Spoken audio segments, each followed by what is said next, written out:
pelaku UMKM yang konsen di kuliner, mereka lah yang harus mendapat tempat pertama agar pasar mereka terbuka.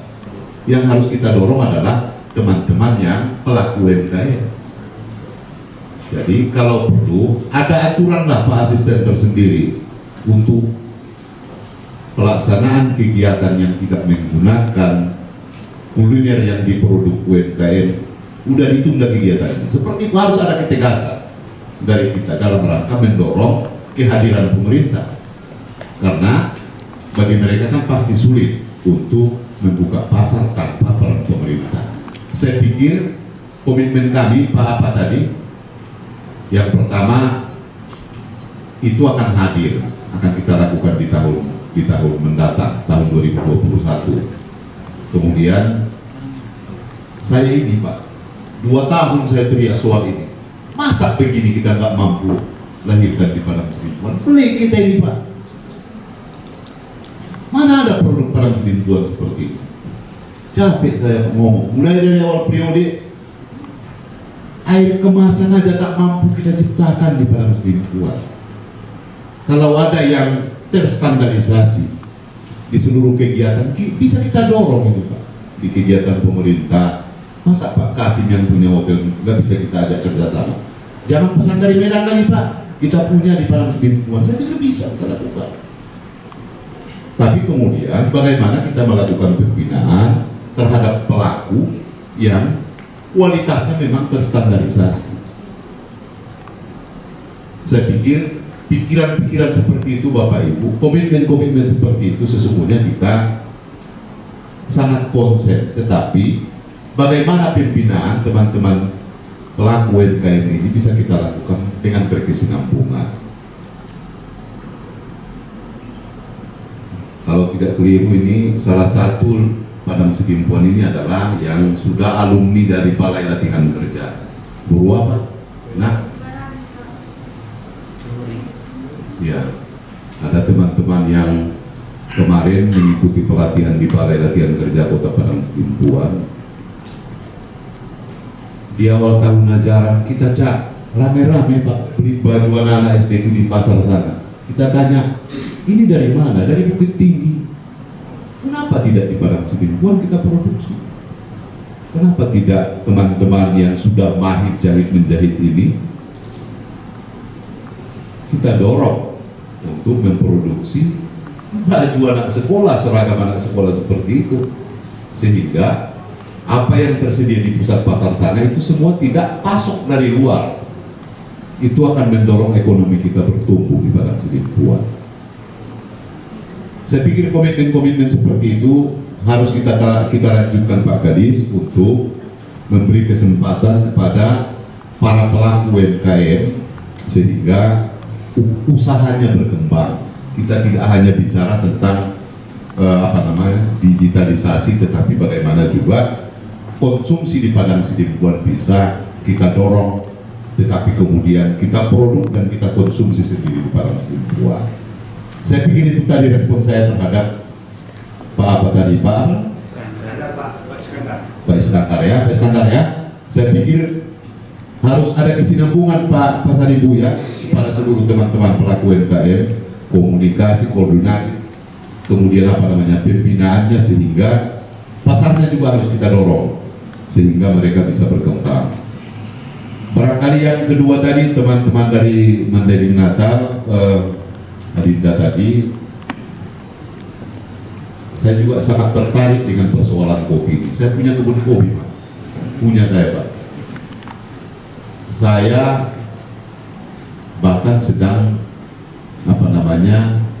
bersiap untuk pasca panen, pengelolaan pasca panen. Kalau selama ini saya hanya jual gabah, tapi saya sudah berpikir akan mempersiapkan green bean-nya, juga akan mempersiapkan roasting-nya sehingga dia menjadi bubuk bisa untuk dikonsumsi. Saya sudah di tahap itu saya Pak. Sudah lebih maju Bapak dari saya. Betul. Ternyata Bapak sudah ada produknya sampai dengan di gula merah ya, bisa dikonsumsi di Indonesia. Saya pikir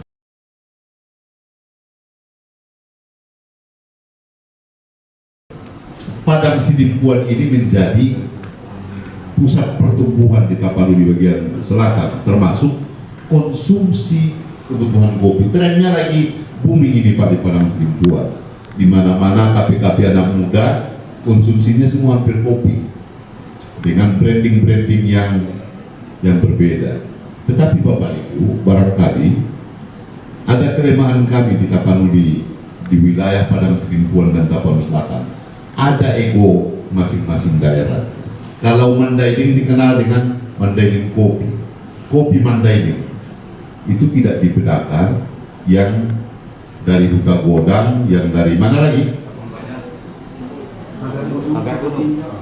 Pagar Gunung dan lain-lain. Pokoknya itu semua brandingnya adalah kopi Mandailing. Kami di daerah kita ini yang Kola dan Tapsel masih ada yang kopi Marancar, kopi Sipiro.